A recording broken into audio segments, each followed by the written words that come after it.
গোদাগাড়ী জনসভা শেষে রাজশাহী মাদ্রাসা মাঠের জনসভায় ভাষণ দেবেন জামায়াত আমির। সেখানকার পরিস্থিতি জানাতে সরাসরি যুক্ত হচ্ছেন আমাদের সহকর্মী কাজী শাহেদ। শাহেদ, জামায়াত আমির এই জনসভায় কখন আসার কথা রয়েছে, কর্মসূচির বিস্তারিত জানাবেন আমাদের।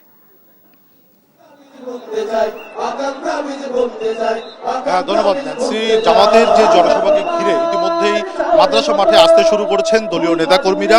আমরা যদি একটু দেখানোর চেষ্টা করি, এবারে যেহেতু নারীরা এই জনসভায় বেশি আসছেন এবং নারীদের যে জন্য আলাদা ব্যবস্থা করা হয়েছে এবং পুরো মাঠে নেতাকর্মীরা আসতে শুরু করেছেন। তারা যেটি বলছেন যে এবারের যে জনসভাটি এটি একটু ব্যতিক্রম, কারণ জামাতের আমির এবার প্রথমবারের মতো রাজশাহীতে আসছেন, সেটি জামাতের দাঁড়িপাল্লার পক্ষে ভোট চাইতে।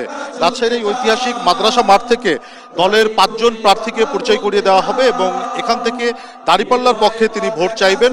এছাড়া এই অঞ্চলকে ঘিরে জামাতের যদি রাষ্ট্রীয় ক্ষমতায় যায় তাদের কি পরিকল্পনা আছে সেটি তুলে ধরবেন।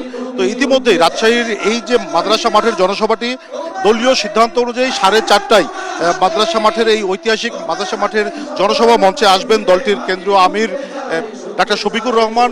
তিনি বক্তব্য রাখবেন। তার আগেই দুটি ফটক দিয়ে এখানে নারী এবং পুরুষরা এই সমাবেশ স্থলে আসতে শুরু করেছেন। মঞ্চের যে প্রস্তুতি সবকিছু শেষ।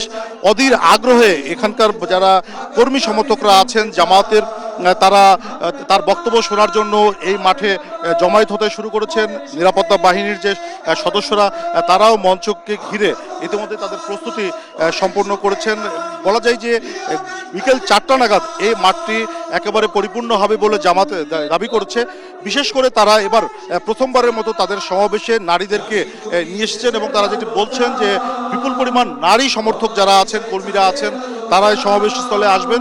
তাদের জন্য আলাদা ব্যবস্থা করা হয়েছে এই মঞ্চের পাশেই এবং স্বেচ্ছাসেবী যারা আছেন, যারা এই নিরাপত্তা বাহিনীরা আছেন জামাতের, তারা এখানে অবস্থান নিয়েছেন। বলা যায় যে ঠিক 4:30টায় জামাতের আমির এই সভামঞ্চে বক্তব্য রাখবেন এমনটাই জানানো হয়েছে দলের পক্ষ থেকে। তো ন্যান্সি, মাদ্রাসা মাঠ থেকে এই ছিল আমার কাছে সর্বশেষ।